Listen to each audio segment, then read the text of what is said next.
This Hashem. Today's daf is Masechta Baba Kamma Daf Kuf Beis, and we're discussing. We're going to start from the bottom line. We're going to start from the bottom line of Kuf Aleph Omid Beis. Okay, Agidovent. Okay, Va'ika Eitzim Dema. We're talking about over here that we know. You do. But yet ungeheben. Okay, so we're talking over here on Perish Shemitah Peris. We know have a din Shemitah. That's easy. A piece of wood from a tree has no kedusha of Shemitah, right?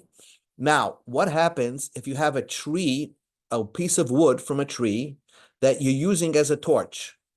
So the Gemara wanted to say that should have kedusha shvius on it. There should be a holiness of shemitah on it. Why? Because you're benefiting from it. You're taking a shemitah tree, and as you're lighting it up and using it as a torch, it's right at the same moment you are benefiting from it, and therefore, like a fruit. Let's say you eat a fruit of shemitah. As you're eating it, you're benefiting from it. Therefore, there's kedusha shemitah on it.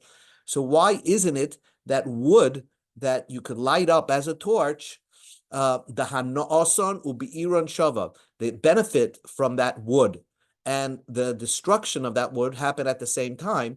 So therefore, kedusha shmita should be on that piece of wood. So Rava gave carrots, and we start the daf kuf beis amud aleph. Stam eitzim lahasoka hein oindim. That most pieces of wood are used as coals. Now, the reason why a piece of wood has no kedusha of shemitah on it is because you first burn it. After its destruction, then you can benefit from it as it is as a coal. Most pieces of wood are not used as torches. And because of that, therefore, even if you intended to use that piece of wood as a torch, it would be not considered anything, because most pieces of wood are used as coals, and therefore there's no kedusha shmita, because it's not like a food. A food has kedusha shmita because when you're eating it, as you're eating it and benefiting from it, you're destroying it. But if a piece of wood has no kedusha shmita, because first you have to destroy it first, and then you benefit from it. So now we start the page. Amar Rav Kahana, and Rav Kahana said, the eitzim lahasoka tanoihi. The fact that we consider most pieces of wood are used to be burnt and used as a coal, that is a machlokes tanoim. Okay, the Tanya we learned in the Brisa. Here we are. The Tanya we learned in the Brisa. Ein moisrin, we do not give perish shmiis, the fruits of shmita. Let's say you have grapes. Okay, so grapes have a kedusha of shemitah on it, so you can't use those grapes loyla mishra loyla kvusa, not to soak your flax and not to soak your clothing in it, to launder your clothing in it, because they still remain the kedusha of shemitah, even though you're not going to eat it. You're intending it to use as something that you're going to wash your clothing in. Now, technically, when you wash your clothing in, first you're destroying the fruit. Only later you're benefiting from a laundered item of clothing. So l'chayra, really, there should be no kedusha shmita on those grapes that you're using to wash your clothing. In. So if so, the Chum say no. They still remain kedusha shmita on it, because we're going to see that the Chum hold most grapes are used to eat, not to be used for washing. And therefore, if you're deciding to launder your clothing, we don't consider that. We see what most people use, what an anonymous grape is used to eat. Rabbi Yossi says, you can decide to take the fruits of Shemitah. Again, we're using grapes, and you're going to say, I'm going to use it, squeeze it, make wine out of it to soak my flax and to soak my clothing in, because it'll lose its kedusha Shemitah. Because I decided to say, I'm going to specifically use these grapes for washing my clothing. So the Gemara says like this, my Talmud Rabbanim. What is the reason of Rabbanim? Amakra, the pasuk says, la'achla, you can only use the grapes to eat. Shemitah fruits can only be eaten. V'loyla mishra, you cannot soak your flax in the Shemitah, in the wine of Shemitah. La'achla, you can only drink that wine or eat that wine. But loy lechvusa, you can't wash your clothing. So there's a special restriction by Shemitah that what you could only use it to eat, not to use it for other things. But Rabbi Yossi says, who said you could wash your clothing with it. Amakra, the pasuk says lechem, Shemitah fruits can be used for your benefit. L'chol tzarchechem, anything you decide to use it for. Rabbanim, hanami haksiv lechem, but according to Rabbanim, it also says lechem, that Shemitah fruits can be used for anything you want it to be used. So why did the Rabbanim restrict it that you can't use it to wash your clothing in? And says Gemara, lechem, you could use it for whatever you want, but it has to be dumya da'achila, the la'achla. It has to be a similar use to food. It means you could only use it in such a way when you're benefiting from it and you're destroying it at the same time. So that is like food. If you're benefiting from the fruits in such a way, then you could use the fruits in that way. Yatsu, we exclude Shemitah fruits, the Shemitah fruits, that if you decide to use it as mishra or kvusa, to soak your linen and to soak your clothing in it, shahana asan acha bi'ura. You can't use it because you're benefiting from it after the clothing is laundered, which comes long after the fruits have been destroyed. So the Rabbanan say you can't use those fruits as the Rabbanan say you cannot use wine from Shemitah to wash your clothing in. Rabbi Yossi, nami haksiv la'achla, you should use it as food. Amalach, he will tell you, hahuma baile leketanya. The Tanya we learned in the Brisa la'achla, you're supposed to use Shemitah as food, is edible food. V'loy lim loigma, you can't use it as a medicine, as an elixir to health. You can only use Shemitah fruits for eating, for health, for medicine. Maybe I'll tell you, the Torah says use it as food, and you don't wash your clothing in it. The Gemara says, but there's another pasuk that says lechem, harei kavus amar. It says you could use it for anything you want. So what does the Torah mean to restrict that you could only use it as food? You could only use it as food and not for medicine. You can't use it as a medicine. So Rabbi Yossi does agree that Shemitah fruits are restrictive. You could only use it as food, but not as medicine. But it's not that restrictive. If you decide to use the Shemitah fruits as to washing your clothes, Rabbi Yossi is okay with that. Now the Gemara says, why did Rabbi Yossi say you could use it as washing your clothing, and you can't use Shemitah fruits, as Shemitah juice, let's call it, to as a medicine? Rabani as kvusa, we're going to include to washing your clothing. Sheshavu chaladim. Everybody needs to wash their own clothing. I'm going to exclude as some luklav she'ena shavu b'chol adam, that it's not similar by any person, because not everybody needs medicine. So therefore, that's why Rabbi Yossi says you could use it as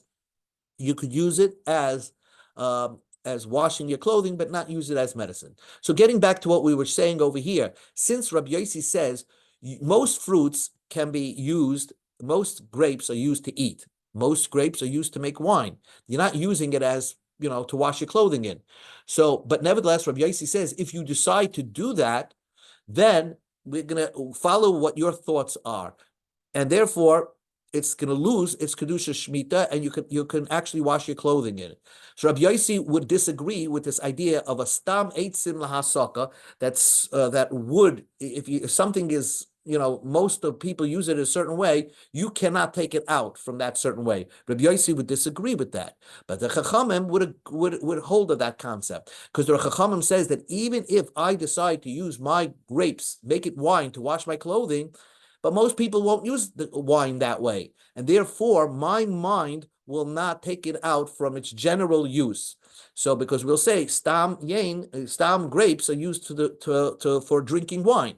So the same idea, the Rabbanim would agree with this concept of stam eitzim la soka einodim, that if you have a wood, most of the wood is used to make coals from it. If you decide to use it as a torch, we're not going to follow what your opinion is, and therefore it will not have kedusha shmita on it.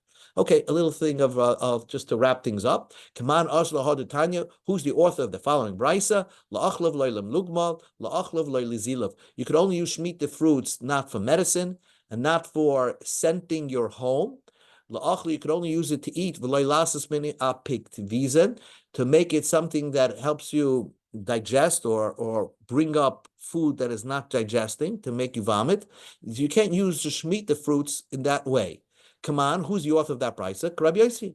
The author of that brisa is Rabbi Yossi. Rabbanim, because if you want to say the author of the brisa is Rabbanim, Ikiname Mishra Chvusa. Rabbanim say you can't use shmita fruits to soak and wash your clothing in. So obviously that author of that brisa is Rabbi Yossi. Okay, new Gemara.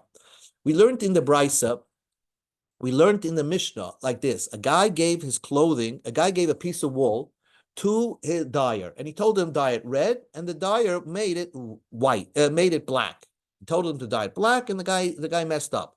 So Rabbi Meir said the guy's a ganav, and therefore an accidental ganav, and therefore all he has to do is pay the guy his wool, the price of undyed wool. That's what, and he keeps the wool, the dyed wool that was dyed with the wrong color. The dyer keeps that.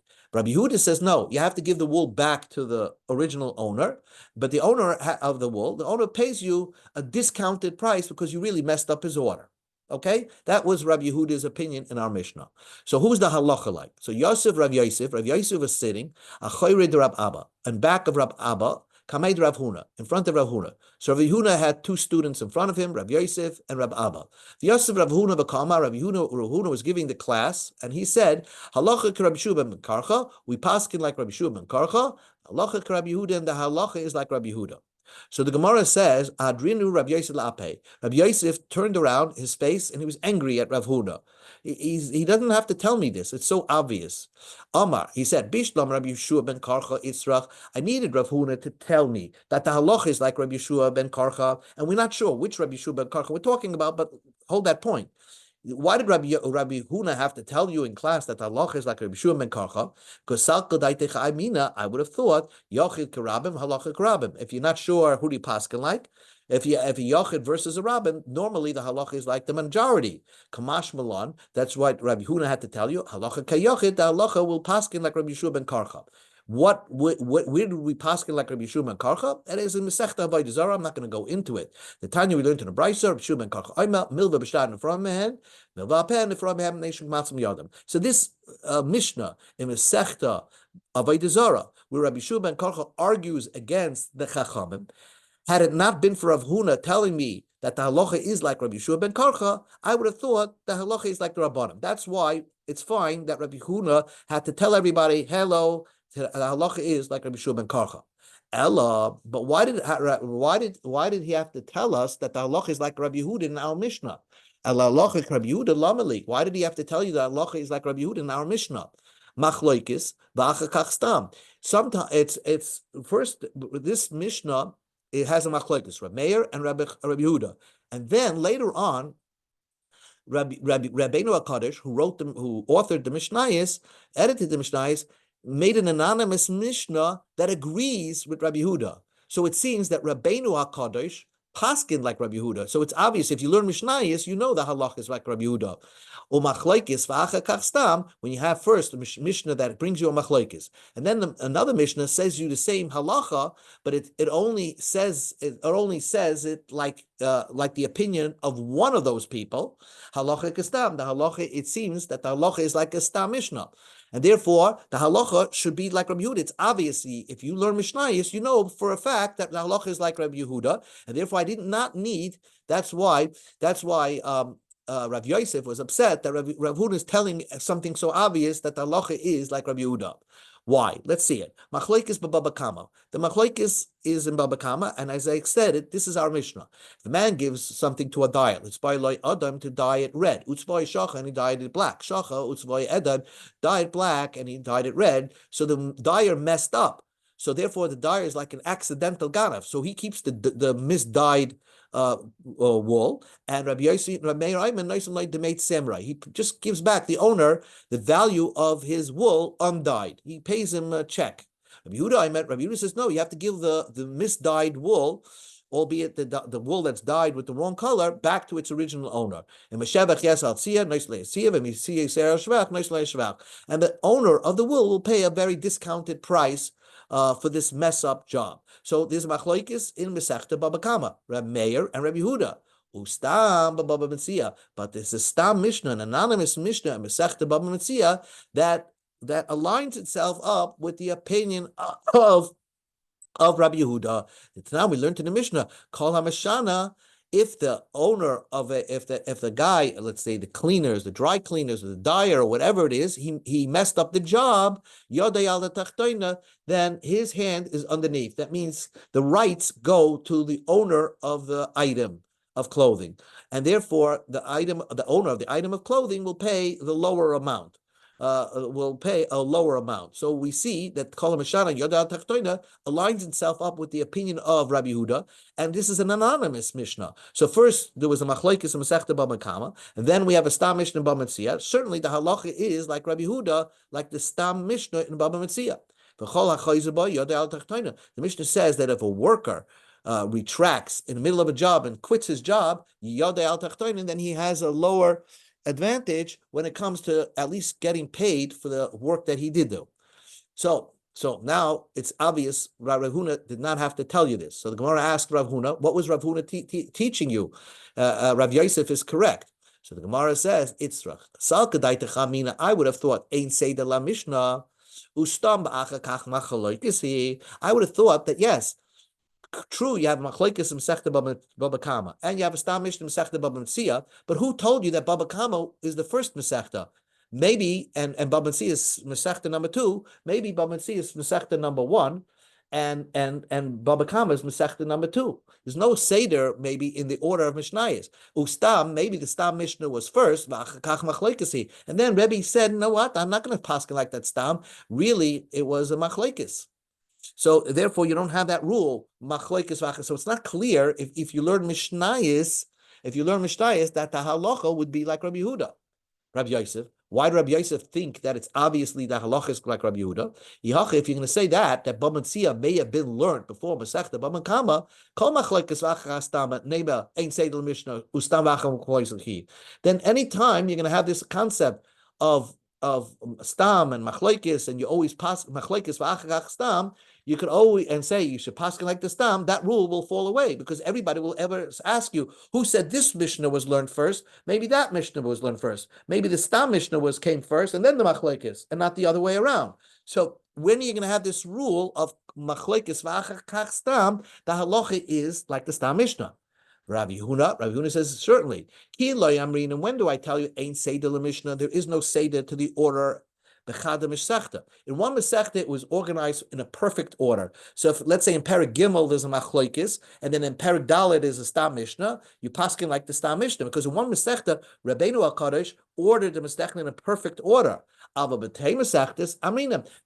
in two different Masechtas, you don't know which one came first. Even though when you open up your Shisha Sidrei Mishnah, you see that it's this order, this Masechta comes before this order, that Masechta, but could be when Rebbe was learning it in his yeshiva, they learned one Masechta before they learned the other Masechta. So it could be the Stam Mishnah was learned first and then the Machlokes.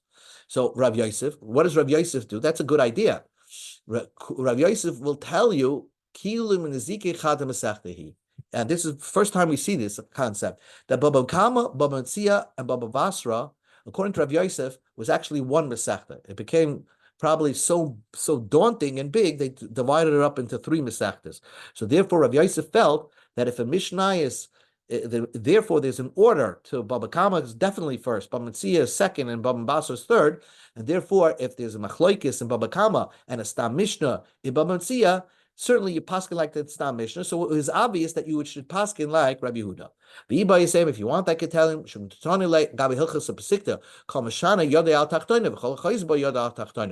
Mishnayos of Masechta Bava Metzia was giving you factual laws, and one of those laws is called there was no machlekes there. So Kol HaMashana Yod Al Tachtoina, which seems to align itself with the opinion of Rabbi Yehuda, it seemed that Rebbe was definitive that the halacha is like Rabbi Yehuda, and that's why Rav Yosef was pretty upset. Rav Huna giving an obvious shear that he knew the answer without Rav Huna's class. All right, new Gemara. Tana Rabbanan.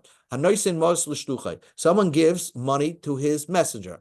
A guy gives money to his messenger. We go to Amud Beis. Likach loy chitin. He told him, I want you to buy wheat with it. V'lakach mehem soirin. And the guy messed up and bought barley with it. So oirin, v'lakach mehem chitin. He told him buy barley, and then the guy went ahead and bought wheat with it. So now, Tanya Chada, we learned in one brisa, what happens if the thing that he bought went down in value? So the shliach messed up, and now he lost money for the guy that sent him. In pachasu, if it went down in value, pachasu loy, the losses are borne by the shliach. But if it went up in value, he made a mistake and he bought something which increased in value, then the shliach makes that benefit. And in Bryson number 2 says, if it goes down in value, shliach takes responsibility. But if it goes up in value, they split it. The shliach makes the profit, and the mishaleach makes the profit. So how do you reconcile these two brises, which seem to argue with each other? Rabbi Yochanan says, like kasha. Harameya, Bryson number 1 that says that everything, the increase and the losses and the profits are all borne by the shliach, is because it goes according to Rav Meir, who said that once the shliach messed up the order, the shliach now holds the item. He was the accidental ganav that is kind of the item, so it's all belongs to the shliach, and therefore he takes the losses and he takes the profits 100%. Rabbi Yehuda. Rabbi Bryson number 2 is Rabbi Yehuda. So for losses, yes, the shliach messed up, so it's not the mashaleach, the guy that made the messenger should not take the losses, but the benefit, well, Rabbi Yehuda says the profit should go to the mashaleach, because it's really his money that bought this item, that gave him the money to buy the wheat or the barley, and because of that, therefore, it doesn't only belong to the shliach. He was not kained, even though he messed up the instructions, and therefore it's split between the shliach and the meshaleach regarding the profits. Hara Meir da'amashinu kaina, v'Rabbi Yehuda da'amashinu eina kaina. So that's how Rabbi Yochanan explained it. Maskef lo Rab Loza, so Rab Loza asked the question, but how do you know that is the way you reconcile these two brises? The brisa number 1 is Rabbi Meir, and brisa number 2 is Rabbi Yehuda. Dilma, Atkan like Kamma Rab Meir. When did Rab Meir say that once you mess up an order, then that item that was given to you belongs to you? Something that was originally belonging to the owner, and now he wouldn't want it. For example, a guy gives wool to a dyer and told him specifically, I want it to be red, and the dyer made it black. So now the dyer messed up. So now the dyer owns this wool, this black wool, and totally, and he has to just pay the guy with the wool back his money for wool. But when it's an investment over here, when he gave the mashaleach, gave the shliach money, it was an investment money. So the shliach messed up in what he was supposed to buy. He was supposed to buy Coca-Cola stock, and he bought IBM stock. Still, it wouldn't say that, the profit should only belong to the shliach, the stockbroker. It should belong to the mashleach, because his interest was only for benefit, and therefore even Rab Meir would agree that the profits should be split between the shliach and the mashleach. Rab Loza reconciled. So Rab Meir. Both prices are going according to Rab Meir. Like kasha, it's not difficult. One you bought for food, so therefore the Meshaleach's interest was only for food. He wasn't interested in profits, and therefore that brisa says the profits belong to the shliach. But the second brisa says he told them to buy it to make a profit from it. The Meshaleach's interest was as an investment. So therefore, if it increased in value, albeit if the shliach messed up, even though the shliach messed up the order, the meshaleach will benefit from that order. Okay, another minute or two, and then we'll stop. Another 2 minutes. We're going back to Rabbi Yochanan's teretz, who said Bryson number 2 that said that the shliach splits the profits with the mishaleach. In the West, they laughed on Rava's teretz, according to Rabbi Yehuda, because when the shliach showed up and bought the wrong order, he was supposed to buy wheat, and then he turned out and bought barley, right? Or let's say he was supposed to buy barley, and now he bought wheat. But the guy selling the wheat is just selling it to the shliach and not to the mishaleach. So why should the mishaleach participate in the profits? Because the mishaleach is he only wanted to buy barley, not wheat. So you need the guy selling the wheat to sell it. He's selling it to the shliach because he's giving the money. But how does he know to have in mind that the wheat should now belong to the mishaleach? So the mishaleach should split in the profits. So the Gemara says, Maskav la Rav Shmuel bar Sarsetrei. He asked the question. Any case, when you send a shliach to buy something from you, when you send the shliach to buy wheat, and he actually buys the wheat, who says the guy selling the wheat is selling it to, he knows he's selling it to the shliach, but how does he know he's selling it to the mashaleach? Amar Rababo, he said, no, that's for sure. When the shliach follows the order, the shliach of it, he's really a shliach. V'chi balabayis dami. So he is yodai kabal habayis. In other words, it's almost as if the mishalech is present when the shliach is buying and following through on his instructions to buy wheat. But when the shliach is buying something not in the instructions, not following the instructions of the mishaleach, so why should the mishaleach split the profits when the guy selling the item had no intention to sell it back to its original owner? He's only selling it to the guy that shows up to his store. Now, Teida, the Gemara says like this: when you do follow instructions, the shliach, the Gemara is saying, Teida, how do you know that the shliach, the mishaleach, is following your instructions? It's almost as if the mishaleach is there present. Okay, so the Mishnah says that now we learned in the Mishnah, Echad hamakdish nechasav ve'echad marchas atzmai ein lebeksus ishtei veleksus bonav lebetzevesh tzav l'shmam l'sandom chadash l'akol l'shmam. Gemara says that if a person makes all his assets, donates it to the Beis Hamikdash, let's say his wife's clothing in her closet are not included in that, and not even if he bought his wife a new clothing, she never used it, and he gave it to the dyer to dye it on her behalf, it's not in the hegdish. That it's almost like the dyer who dyed that item of clothing was dyeing it on behalf of the woman. Now the item belongs to the woman, and the man had no right to be makdash it. How does the dyer know that this item of clothing that the husband came to the store to dye belongs to the wife? Because we say because he's following the instructions of the wife. So we're going to say that the person is like following the instructions of his shliach.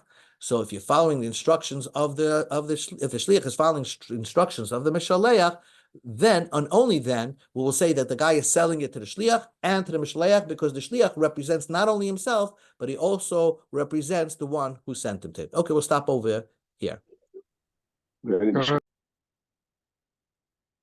So the Gemara is now going to say something different. And the Gemara is going to say, you wanted to prove to me that when a shliach is following instructions, then whatever happens to the shliach, he's basically representing the one that sent him. So if a person gives his wife's clothing to the dyer, the wife's clothing that she never wore, so the guy that does the dyeing says, hey, I'm dyeing it and giving it to the husband, the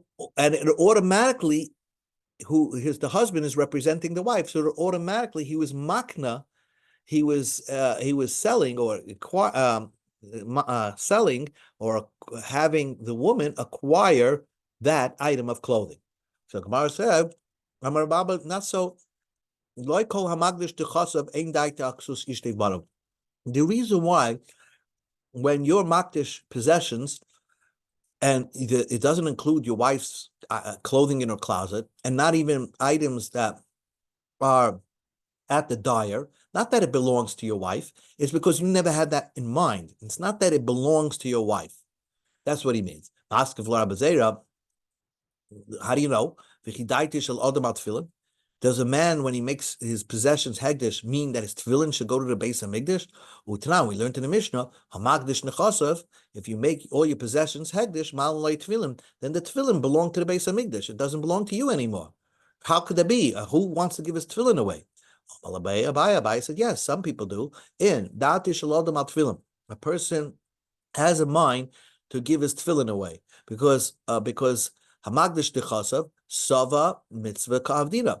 When a person is making all his possessions hegdish, he's also thinking, let my tefillin belong to the base of Mikdash, because just like I'm making all my possessions hegdish, my tefillin belonging to the base of Mikdash is also a nice mitzvah to do. But the ein daite shel adam aksus ishtei banam. A person doesn't want his wife's clothing and his children's clothing to be included in his hegdish, his generosity, to give everything to the base of Mikdash. Why? Mishum Eva. He doesn't want them to be angry at him. So therefore, he never meant that to be. So Maskiv la Rabbi Yoshia, Rabbi Yoshia asked, we're talking about someone who makes eruchin. Whoever says, I owe this amount, the value of my age should be given over to Hegdish. The Mishnah says, we take a collateral from him. Does a person want that when he makes a donation to Hegdish, that if they can't find anything, they're allowed to go into his house and take a collateral from him? So that also doesn't make sense. We don't have we don't think that these things belong to you. That this is what you have in mind and this is what you didn't have in mind. Ella Omar Abba explain.